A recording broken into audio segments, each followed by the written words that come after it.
Bonjour tout le monde, on entame la phase 3. Ça va être la dernière phase de notre programme maison qui va durer 3 semaines. Cette phase-là est beaucoup plus axée sur la puissance. Vous allez voir un changement dans le style d'entraînement.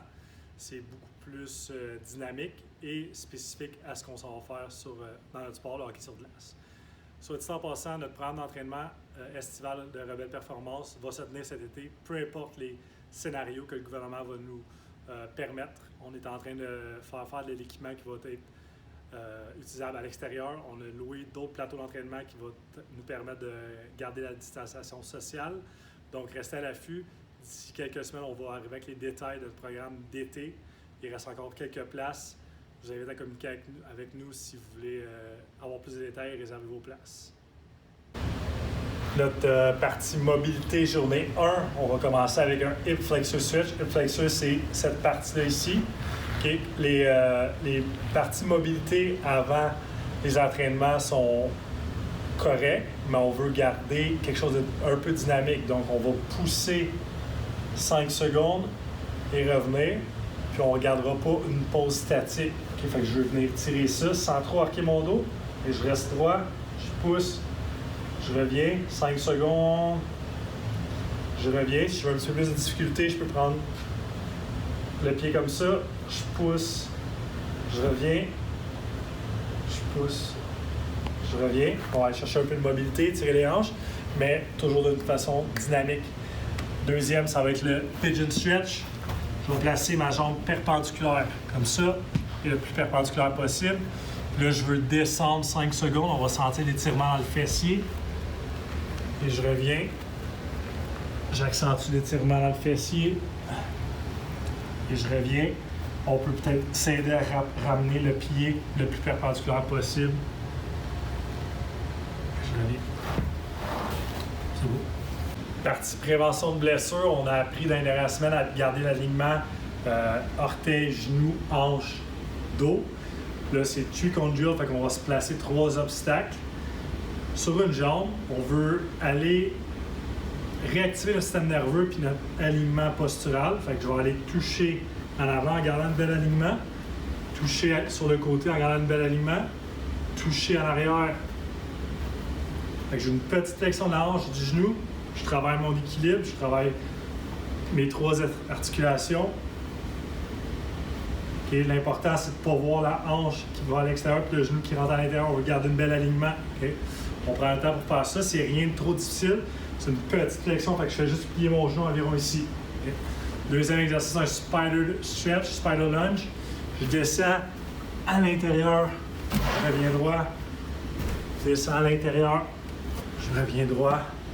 Et ainsi de suite, on prend le temps pour bien ouvrir les hanches, bien échauffer pour partir de notre entraînement. Donc, la méthode qu'on va utiliser dans nos parties musculaires, c'est la méthode contraste. Chaque fois qu'on fait un exercice, l'exercice numéro 1 va être lourd et lent. L'exercice numéro 2 va être extrêmement puissant. Ça va être souvent des sauts qu'il va falloir déployer le plus de vitesse possible. Fait que je veux vraiment avoir un contraste entre les deux. C'est certain qu'à la maison, selon la charge que vous avez à votre disposition, vous allez prendre ce qui est possible de faire. On va commencer, l'exemple le plus simple, c'est notre premier bloc, c'est un goblet squat. Okay, fait qu'on va prendre un dumbbell, on peut prendre un sac à dos avec du poids. Okay? Fait que je vais faire mes squats lents avec de la charge. Okay? Mes squats sont les pieds bien alignés vers l'avant, le dos bien droit. Un coup que je dépose ça, je tombe en contraste rapide. Je vais faire un jump squat en plio, fait que descends, hop!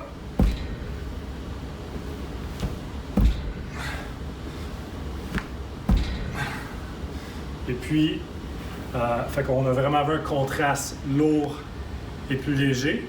Ici, chez Rebelle Performance, on a l'outillage pour être certain qu'on travaille de la bonne façon. Okay? Vous me voyez partir un dispositif ici. On voit que mes mouvements de saut sont beaucoup plus puissants que mes mouvements de squat. Okay, on mesure la vitesse ici pour voir qu'il y a vraiment un contraste entre mon squat en mètres secondes et mon saut. Okay. Toutes nos stations sont équipées de ces dispositifs-là. Ça nous permet d'être beaucoup plus spécifique quand on entraîne des athlètes, des joueurs de hockey, que tout le monde travaille avec la bonne charge puis tout le monde déploie la bonne puissance. Bloc numéro 2, on continue en contraste. On va faire un crossover lunge, l'aile lourd. Dès que je dépose, je pars avec des sauts en pliométrie rapide. Et je vais prendre ma charge ici, crossover, je vais aller croiser, un petit peu passer la ligne. Je garde le dos bien droit, les pieds bien alignés. Okay, je ne veux pas tourner les épaules. Mon dos est toujours droit face au plafond.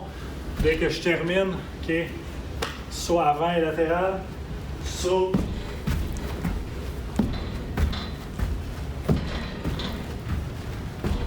Je vais en faire 5 d'un bord. Là. Quand je reviens, je vais faire l'autre côté. Saut.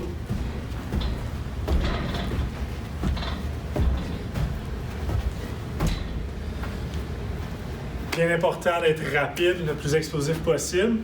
Gagner un contrôle du haut du corps. Là, j'ai mis des S, c'est pas grave si c'est pas de F, faites juste mettre des lignes imaginaires tant qu'on fait le circuit qui, soit avant, soit latéral, revient, puis qu'on garde une vitesse, on va avoir un gain là-dedans.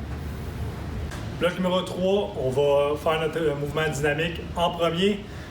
C'est certain qu'avec, selon l'équipement que vous avez à la maison, vous allez sélectionner quelque chose qui vous permet de le faire. J'ai un ballon de 20 livres ici, c'est amplement, sinon un poids libre ou un kettlebell. On va faire un swing, aller chercher plus la chaîne postérieure. Okay?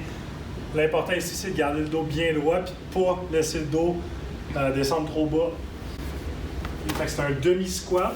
Je vais engager ma chaîne postérieure. Déjà, je fais un étirement ici, puis je swing. Quand je redescends, mon dos arrondit pas, je garde mon dos droit. Fait que c'est de pousser les hanches vers l'avant le plus vite possible, okay, puis engager beaucoup la chaîne postérieure. Directement, on tombe en contraste isométrique et sur une chaise ou un divan, je vais me tenir comme ça, en hold, 30 secondes le plus haut possible, j'engage les fessiers, les ischios, je le sens déjà, puis je garde ça 30 secondes. Je ne veux pas relâcher, je vais être toujours le plus haut possible. Ça, je vais alterner les jambes, 30 secondes comme ça, et bien engagé. Vous allez bien sentir votre chaîne postérieure après ce bloc-là. Partie corps, je vais donner un hockey. Je vais aller chercher une contraction isométrique. Donc, c'est moi qui va créer la contraction pour aller solliciter mes abdominaux. 3 positions. La première position va être à hauteur environ des hanches. Je vais pousser vers le bas et moi, je vais engager mes abdominaux. 3 secondes. Ensuite,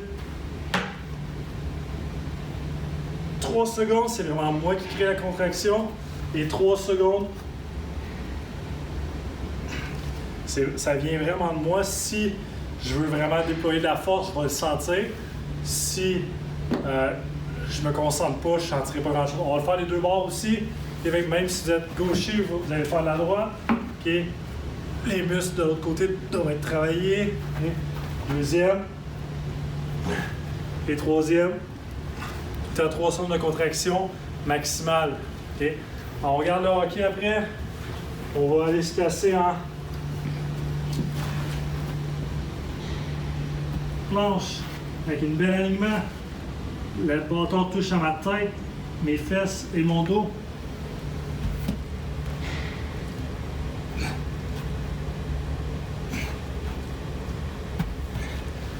Donc, le bâton va me donner un indice que mon alignement reste bien droit et que je ne bascule pas les hanches.